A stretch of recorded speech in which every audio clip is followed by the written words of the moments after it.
In almost every meeting I run, the attendee pod is visible to me somewhere. In larger presentations, I'll usually show it in the first layout and then hide it over in the presenter-only area as the meeting gets rolling. In smaller, more collaborative meetings, I'll leave it right out in the open so that everybody can see the other attendees by name. I do this because it gives me more than just a list of people in my meeting. I can manage them from the list in a number of important ways. So let's take a look. Now, if you want to play along with this, you may want to invite a bunch of people into your meeting room, or you can actually even log in on a second computer and become a participant in your own meeting. Either way is fine, but it's helpful to have more than just yourself in a meeting to do this. So what we're looking at here, first off at the attendee list, is at the top I can see how many people are in my meeting. That's important to keep an eye on because when you first start out with the attendee list, the participants and presenters, other than hosts, may have their little triangle twirled so that you can't see how many there are. But I can see that there are 3 people in the room, so there are at least 2 other people here. When I click on participants, I can see them. Now, if I look carefully, I can see that presenters is grayed out and participants is not, and that's how I should be able to tell. But it's always a good backup to keep an eye up there, especially when you're about to start the meeting and wondering if there are any people in your meeting. So we'll open this back up.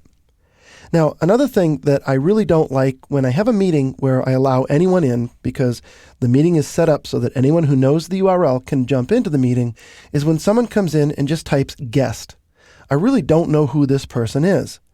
And what I'll probably do is either chat with them, or if they're on the phone, I'll ask to find out who it is.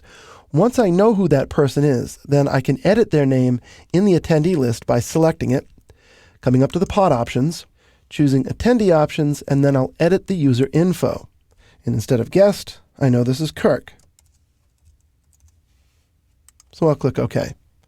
Now at least I know who I'm dealing with. If I can't find out who it is, and I'm concerned that there's somebody in the room that isn't supposed to be there, I might open up a notepad and say something like this. We'll just open up a quick notepad here and say, all guests must use their name.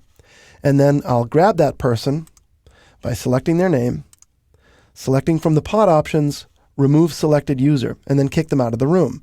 Now, if they weren't paying attention, they may try to rejoin as guest, and I can kind of keep an eye on that. But it's a really good practice to, in your invite, when you're talking to people, however you communicate the fact that you're going to have a meeting, let them know that if they're going to log in as a guest, they need to use at least their first name.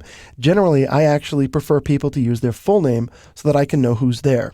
I can't really prove who it is, but it's a lot more comfortable, if you will, to know by name who that person is, because you really want people in the room that you're expecting. Now, once I have the people in the room that I want in the room, I can start to give them differential access to the things in the room that they might want to use. For example, Olivia might want to speak, and if we're using voice over IP, I could enable Olivia's audio by selecting Enable Audio. And what that will do is it will make it so that Olivia can access the microphone. Without my selecting this, she can't. Now, if I don't want to have to do this to every individual user, I can, under the audio option, select Enable Audio for participants. And when I do that, then when I hover over a name, notice that Enable Audio individually is not available. There are a couple of other things that I can do here from this hover list. I can enable them to use video. So if we're using web camera for the session, I can enable them to access the web camera. And then request screen share. So if I'm having a more collaborative meeting and I want them to show me their screen, I can actually request that and give them access to that at the same time. There's another level of access, though, that I can give to people directly through this. I'm going to select Olivia again, and let's say that I want Olivia to use this share pod here to upload and share some information, perhaps a PowerPoint slide. Well, to do that, first off, we'll just get this out of the way. Second off, I would need to give her access to that, and for that, I'm going to select her name, come up to the pod options, and choose Attendee Options, Enhanced Participant Rights. What I can do with the enhanced participant rights is to give a user specific rights to a pod type.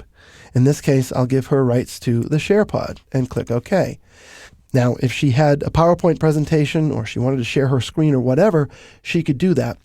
It's important to realize that when I give a user enhanced participant rights, such as I've done here with Olivia, she has rights to any SharePod, not a specific SharePod. So just keep that in mind. Once Olivia is done, you may want to go back, select enhanced participant rights one more time under the attendee options, and then just take them away once she's done presenting.